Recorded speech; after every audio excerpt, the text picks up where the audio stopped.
Hi, this is Sean Haverson with CNM. In this module, we're going to go over Waveform Capnography for the CNM EMS refresher. The goal that we have is to understand the physiologic process that we're measuring within our patients using capnography and be able to apply this to our patient care. Our objectives include identification and compare and contrast of things like ventilation, respiration, and metabolism, understand capnography, normal values, and abnormal findings, as well as what those abnormal findings means for our physiologic and pathologic processes in the body. At the end, we'll explore a few patient conditions, we'll give you some capnography information, and identify appropriate therapy. Starting with the basics of capnography, we're measuring with capnography exhaled carbon dioxide. When we measure the exhaled carbon dioxide, we can represent that in a waveform known as capnography, or with just a number, capnometry, or a combination of both. Carbon dioxide that we're measuring is the byproduct of metabolism, and the route that it makes through the human body as it exits the body is going to give us an insight into the patient's condition. Looking at metabolism, we can think back and zoom in to the level of the cell. As you recall, the cell has a powerhouse within it that is going to take some basic components and create energy with it, and that's the mitochondria. As it was explained to you at some point, it was probably referred in comparison to a factory. Well, let's use that analogy now. What we're going to use is oxygen and glucose combined through the mitochondria in the process of metabolism. This efficient process is going to output adenosine triphosphate as our energy and a byproduct of waste, CO2.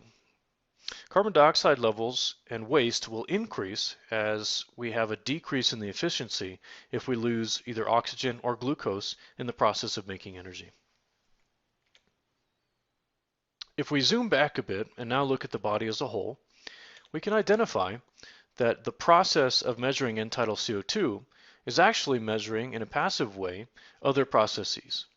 Metabolism, internal respiration, so the process of moving gases out of cells through interstitial space and into the capillaries, perfusion and cardiac output as we move the gases through the body, external respiration as the gases offload from the capillaries into the alveoli, and then finally ventilation as we move mechanically the gases out of the lungs and to our measuring device.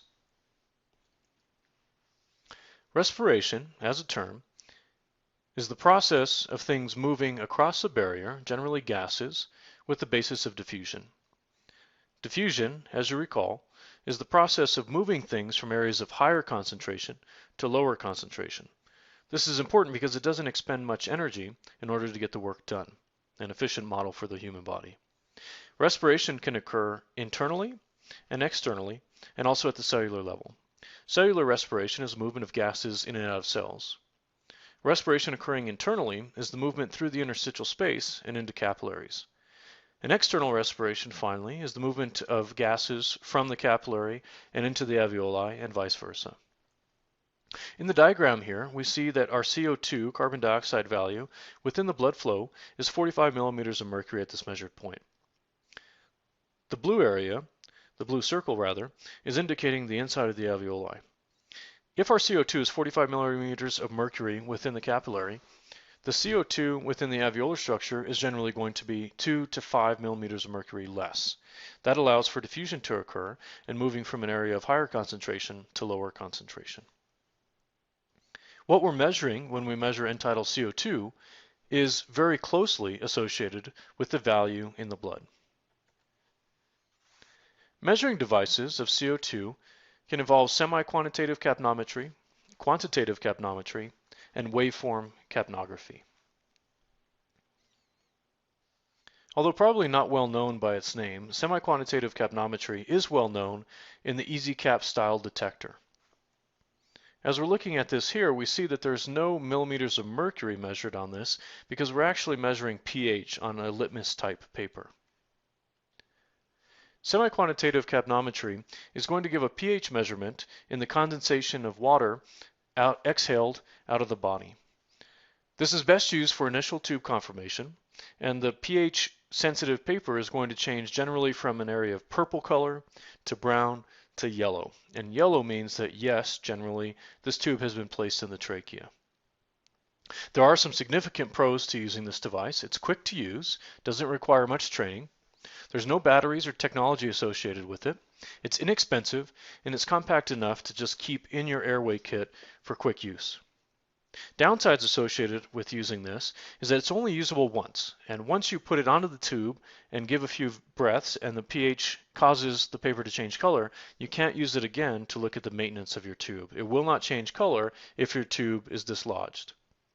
Other things like vomit, secretions, and blood, when they come in contact with this paper, can cause it to change color, unfortunately.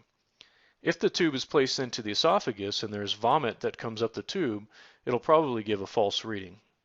There's no number or waveform that we can utilize on this. It's a yes or no proposition. The next step up is quantitative capnometry. This is going to measure CO2 in a numeric value. It's attached to the tube, and the normal range that we'll be evaluating for end-tidal CO2 on all measuring devices for the human being is 35 to 45 millimeters of mercury. The device pictured here will also give us a ventilatory rate as well as that end-tidal CO2 value. The next step, qualitative capnography, is going to utilize a waveform, which we can see as the bottom waveform on the LifePak 15 pictured here. It's also going to give a metric number or a value within that range or outside of that range that we discussed on the previous measuring device. This type of technology is integrated into most modern advanced life support monitors. It can also be a standalone monitor for use not associated with things like the LifePak, Philips, and Zoll monitors. Another benefit to using this is that you can trend over time patients that are intubated and patients that are breathing under their own power by using a modified nasal cannula, which is pictured here. The term end-tidal CO2 is the measurement of the CO2 and carbon dioxide value at the end of the exhaled tidal volume that's within the lungs. As the patient exhales, a waveform is produced. If we're looking at the printout from a normal EKG monitor, using the graph paper as shown here, we can identify the components of the waveform. To begin, our graph is going to have an x-axis value associated with time, just as an EKG would. The y-axis of the graph is going to be associated with the CO2 concentration. A normal waveform will look something like this. Notice that this has a square shape with a plateau at the very top region of the wave. We can go through each component to tell you what's going on, and in the next slide we'll compare this to the anatomy of the body.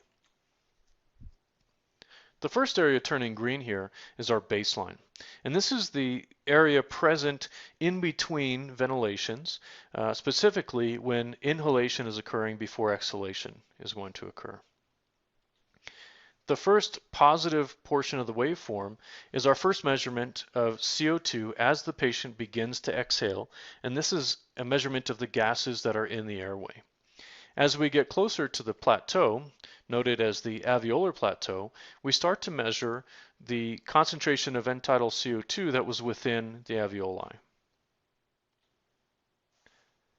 The downward portion of the wave is telling us that the patient is now breathing inward, inhaling, and drawing the CO2 gases back into their airway as they take a deep breath. And we'll finally return to baseline before we start another ventilation. Taking our waveform now and looking at the structure of the lungs, we can identify exactly where the CO2 on our waveform is coordinating with the section of the airway. The green arrow is associated with the dead space in the larger airways. As we see the rise of CO2, the first portion of CO2 as the patient exhaled to our monitoring device is going to be from the closest areas to the monitoring device. As the movement of the wave goes upward, we're starting to measure both the dead space, and as we come closer to the plateau, we're measuring a mix of dead space gases, larger airways, and the beginning of the alveolar gases. The plateau is going to measure the hold of end-tidal CO2 values that have CO2 directly from the alveoli.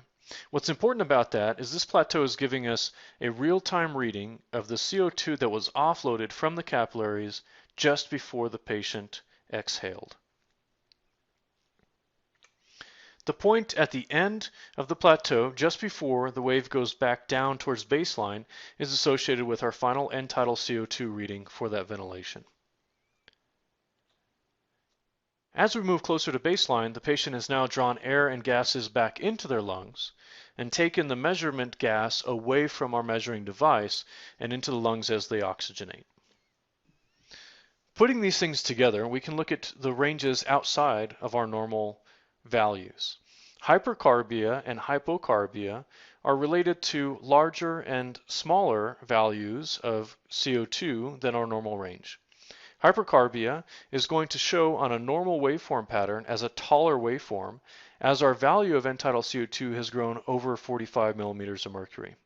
Since we have more gas present that is associated with acids within the blood, our patient might be acidotic at this point. Hypocarbia is the opposite of that. Patients with hypocarbia are likely alkalotic in their blood chemistry. Their waveform, if it's normal in shape, is going to be shorter, and the end-tidal CO2 value will be below 35 millimeters of mercury. Causes for high and low values are listed on this screen here. For hypercarbia, respiratory depression is a common culprit. Respiratory depression means that your patient is breathing less frequently, but they're still creating the CO2 in the body. Since they're still creating the CO2, but we're not blowing it off at the rate that we would expect, the CO2 is retained and their CO2 value will be higher. Incidents of higher cardiac output or higher metabolic rates are also associated with hypercarbia. Fever, sepsis, pain, and hyperthermia are all going to relate to higher metabolic rates, assuming that perfusion is good will lead to a higher end-tidal CO2 than we would expect. Slow ventilations provided by a ventilator or a person using a BVM are equivalent to respiratory depression. If we're breathing for a patient who can't breathe on their own but is still creating the gas through metabolism, but we're not breathing enough to blow off that CO2, we're forcing the patient then to retain, and we could be changing their blood chemistry. Hypocarbia is associated primarily with states of either low metabolic rate or low cardiac output.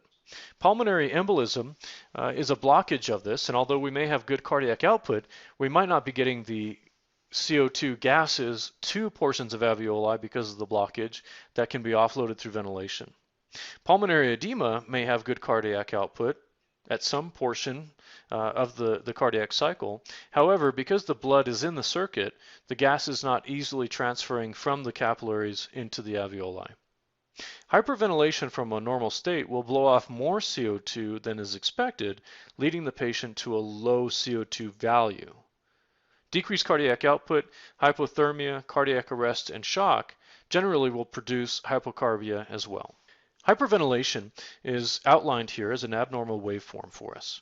Hyperventilation, if in the presence of a normal patient with neither an increased or decreased metabolic rate, can be a problem.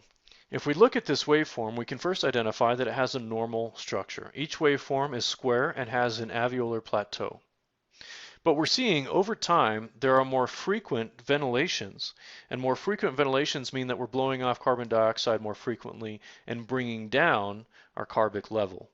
We see that we start off at the first waveform with a end-tidal CO2 near 40, and at the end we're nearing 20.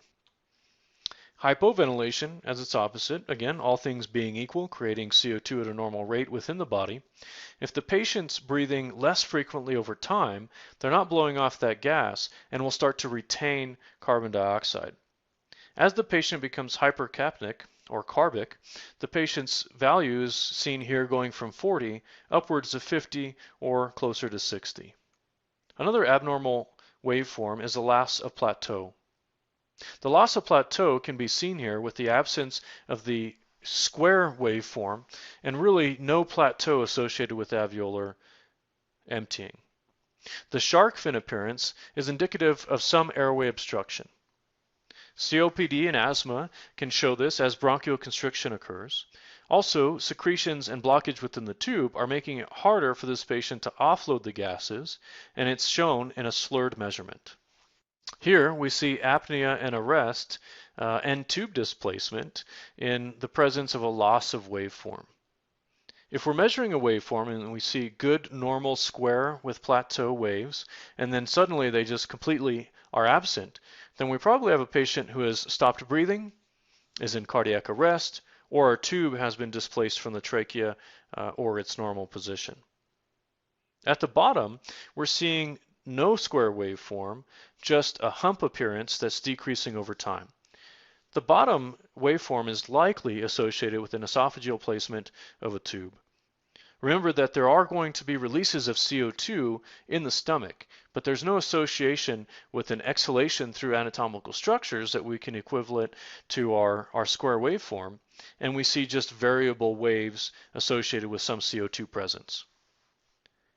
In a patient that has a normal waveform, or at least a waveform of some kind that is thought to be within the trachea, and we see a loss, we immediately need to start troubleshooting. Just like any condition in our patients that's changed, especially critical patients, we need to start back with our ABCs. The first thing to check is this patient breathing? If we were breathing for them, and suddenly we have a loss of waveform, we need to make sure that our BVM is still compliant and somebody's squeezing the bag, or our ventilator is still connected, powered on, and cycling. Does the patient have a pulse, which would indicate cardiac arrest? And also checking the tube. Was it displaced? Do we have a kink or a block within the airway circuit? Or did our end-tidal CO2 measuring device fall off? Capnography is considered a gold standard in monitoring tube placement initially and also in measuring the maintenance over time. It can give us a real-time feedback of ventilation adequacy, whether we're using a BVM, our patient's ventilating on their own, or we have a ventilator attached. An interesting finding in capnography is that when measuring it and trending it over time, providers have found changes in a patient's condition before outward signs and symptoms have manifest. There are some limitations using capnography. Please understand that in a patient that has a low cardiac output, like shock, we're going to have low false readings. Although they're creating perhaps even more acid and more CO2 from inefficient processes and a lack of oxygen, our patients are going to exhibit low values because the blood is not getting that gas to the lungs. That by itself is a problem for our patients and warrants a change. Airway pressures, although we may have good cardiac output, an increase in positive end expiratory pressure is going to decrease the diffusion and perfusion that's occurring around the alveoli. This would still show a low false reading. Also, take into account that good waveforms do not necessarily indicate good oxygenation in our patients. End-tidal CO2 is important in the use of measuring and monitoring cardiac arrest resuscitation. It'll be initially used in the confirmation of tube placement. But additionally, in measuring this while you're performing resuscitation, the American Heart Association ACLS 2010 recommendations include that end-tidal CO2 should be at least 10 millimeters of mercury during CPR. Anything less than 10 millimeters of mercury is showing that you should change something about your compression quality. You may need to increase the rate, the depth, or identify that your providers are becoming fatigued. Also, trending over time, which is present in the waveform at the bottom of the screen, can show that the return of spontaneous circulation has occurred well before pulses are present in our patients. An abrupt increase in end-tidal CO2 during resuscitation is an indication of return of spontaneous circulation. End-tidal CO2 is also useful in the management and monitoring of head trauma. PHTLS's 7th edition includes management of traumatic brain injuries to have a maintained end-tidal CO2 of 30 to 35 millimeters of mercury. To achieve this, you're generally going to ventilate slightly faster than normal to bring the end-tidal CO2 level down in a patient, inducing mild hypocapnia. For patients with a traumatic brain injury and signs of increased intracranial pressure, PHTLS's 7th edition recommends maintenance of end-tidal CO2 of 25 to 30 millimeters of mercury. It's important to note when using this as a gauge for your ventilation and your treatment status that patients with traumatic brain injuries very commonly in EMS present with multi-systems trauma. If multi-systems trauma includes hypovolemia, the patient's cardiac output may be decreased and our end-tidal CO2 value might be lower than it actually is. How does this work? In inducing hypocapnia by increasing ventilatory rate, hyperventilation mildly, can cause an alkalotic state in our patients. Alkalosis is known to cause cerebral vasoconstriction. This is useful and tied to more positive rates of outcome in patients with traumatic brain injury because we're decreasing the flow of fluid that's going into the cranium, spilling into the cranium and increasing the pressure within the cranial cavity. That increased pressure, as we know, is decreasing perfusion to the cells, leading to a hypoxic state. Now, there is a very fine line, and this has to be done with extreme caution. If we're using this and we create too much of an alkalotic state, we're going to cause two more negative things to happen. If we cause profound cerebral vasoconstriction, no blood and oxygen is going to get to the brain at all for the tissue that's still alive. Also, in addition to the profound vasoconstriction, alkalotic states are generally going to hold on to oxygen more tightly within the hemoglobin and not allow it to be released when it does get to cells that are requiring that oxygen. Both of these things can actually cause an increased rate of tissue death and make our patient's condition worse. In summary, we've discussed that end-tidal CO2 is useful in the measurement of metabolism, perfusion, respiration, ventilation, and blood chemistry. It can also give us feedback on our ventilatory efficiency. It's going to indicate physiologic changes earlier than we would expect to see outward signs and symptoms so that we can manage things before they become aggressively negative. Also, we've identified that normal values include a range of 35 to 45 millimeters of mercury. Our normal waveform is going to be a plateau and square in appearance. And in some cases, manipulation of our end-tidal CO2 values can improve patient outcomes. Before we finish, let's try two cases and use this to bring some of the things we've learned into application. Presently, we have a 17-year-old male at a local school who's complaining of chest pain, difficulty breathing, numbness, and cramping. The patient is noted to have been involved in a verbal argument, currently crying, but is otherwise healthy.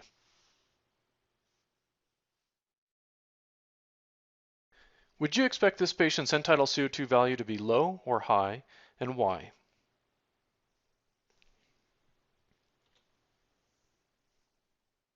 We would expect the value to be low. The patient was likely normal capnic, and when they started to increase their ventilatory rate, they blew off CO2 faster than they needed to. New patient. We have a 30-year-old female who's experiencing a thyroid storm. She has a history of hyperthyroid and frequent dehydration. Signs present show thyroid storm with a heart rate of 149, strong and irregular. EKG is showing unifocal, non-perfusing PVCs. Lung sounds are clear, yet the ventilatory rate is increased, and our blood pressure is high. Same question for this patient's condition.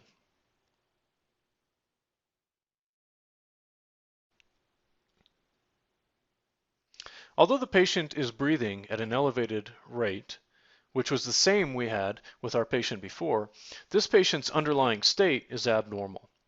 The patient has an increased metabolic demand, so they're creating more energy, they're using more oxygen, and creating more CO2 in the output.